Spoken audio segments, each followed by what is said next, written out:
یاسین، قسم ہے قرآن کی جو حکمت سے بھرا ہوا ہے۔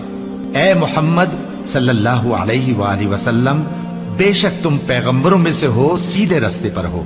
یہ قرآن غالب و مہربان کا نازل کیا ہوا ہے تاکہ تم ان لوگوں کو جن کے باپ دادا کو خبردار نہیں کیا گیا تھا خبردار کر دو کہ وہ غفلت میں پڑے ہوئے ہیں۔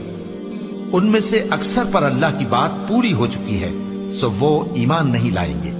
ہم نے ان کی گردنوں میں طوق ڈال رکھے ہیں اور وہ ٹھوڑیوں تک پھنسے ہوئے ہیں، تو ان کی گردنیں اکڑی ہوئی ہیں، اور ہم نے ان کے آگے بھی دیوار بنا دی اور ان کے پیچھے بھی، پھر ان پر پردہ ڈال دیا تو یہ دیکھ نہیں سکتے۔ اور تم ان کو خبردار کرو یا نہ کرو، ان کے لیے برابر ہے، یہ ایمان نہیں لائیں گے۔